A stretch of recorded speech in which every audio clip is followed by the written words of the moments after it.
চলো আবার একটা নতুন ভিডিও নিয়ে আমি চলে এসেছি। আসলে আমার হয়েছিল জ্বর, আর এখনও জ্বর আছেও।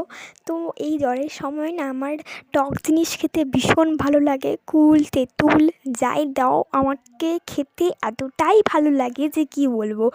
তো আমি এখানে আমার মামা বাড়িতে এসেছি। তো আমার বাড়িতে যদি আমি থাকতাম তখন আমার কুল খাওয়া থেকে তেঁতুল খাওয়া থেকে কেউ আটকাতে পারতো না। ওখানে আমার সমস্ত কিছু জানা আছে, কোথায় তেঁতুল গাছ আছে, কোথায় আম গাছ আছে। তবে হ্যাঁ, আমের সিজন না এটা, বলছি আর কি। আর কোথায় কুলের কোথায় কুলের গাছ আছে। তো এখন মোটামুটি কুলের সিজন, তো কুলটাই বেশি খাই, কুল তেঁতুল এই সমস্ত জিনিস। আর আমাদের ওখানের কুলের স্বাদগুলো এতটাই সুন্দর যে আমি মুখে যেন স্বাদ লেগে থাকে, এমনই একটা মিষ্টি স্বাদ। কিন্তু এদের এখানের যে কুলগুলো না আমার খেয়ে অতটাও ভালো লাগে না, পোষায় না। তবে ওই কী বলবো, কাজ যাওয়ার মতো ঠিক আছে। তো তার জন্যই আমি কুল পাড়বো বলে তো হচ্ছে যে বললাম যে চল কুল পাড়তে যাই। তো ও নিজেও জানে না, এই যে পাশে যেই বোনটাকে দেখছো, ও হচ্ছে যে ও আমার মামার মেয়ে।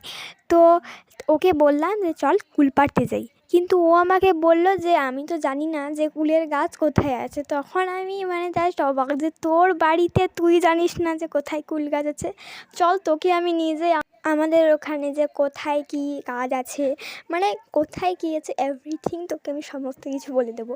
তো ও হাসছে যে আমি জানি না রে। তো যাই হোক, একটা ছেলেকে আমরা জিজ্ঞাসা করে এখানে এসেছিলাম, আর তারাও কিন্তু আমাদের সাথে কুল পাড়তে এসেছিলো। তো আমরা মোটামুটি পেড়ে গুড়িয়ে আমাদের অনেকগুলোই কুল হয়ে গেছে। তো এখন হ্যাঁ, আরেকটাও জিনিস, যদি আমার এই কথাটা আমরা যদি কুল পেড়েছি বা খেয়েছি, তবে হ্যাঁ ওখানে আমি কিন্তু 3টে মতো খেয়েছিলাম কুল। হ্যাঁ, আর বেশি খাইনি। তবে যাই হোক আমি তো খেয়েছি, ওই 3টে কুল যে খেয়েছি এটাও যদি জানতে পারে, বা কুলই যে পাড়তে গিয়েছি বা পেড়ে এনেছি এইটা জানলে বলবে যে তুই রাখ, তুই পরে খাবি যখন তোর জ্বরটা কাটবে। বাট যদি জানতে পারি যে আমি ওখানে 3টে কুল অলরেডি খেয়ে নিয়েছি, তাহলে আমাকে আর কী বলবো, জ্যান্ত রাখবে না। তো যাই হোক, তারপরে আমরা ভেবেও নিয়েছিলাম যে মাকে না দেখিয়ে আমরা কুল মাখা করব। বাট কী বলবো, মায়ের চোখকে কি আর ফাঁকি দেওয়া যায়, তো দেখে নিয়েছে। আর আমাদের কুল মাখাও সেদিনকে খাওয়া হয়নি। তবে আমরা ঠিকই করে রেখেছিলাম যে তারপর দিন বা তারপর দিনে হলেও আমি কুল খাবই। সো আমি এখনও কুল এই যে ভয়েস ওভারটা দিচ্ছি, এখনও কিন্তু কুল মাখাটা করিনি। তবে হ্যাঁ, একদিন আমি আজকে নয় কালকে করবই। তারপরে আমরা প্রায় অনেকটা কুল পেড়ে নিয়েছিলাম। তো সেই অতগুলো কুল তো আমরা আর হাতে করে নিয়ে যেতে পারবো না। তো একটা পলিথিনের আমরা জোগাড় করছিলাম, খুঁজছিলাম, যা হোক পেয়েও গেছি। তো ওটাতে করেই আমরা কুল নিয়ে এখন যাব বাড়িতে।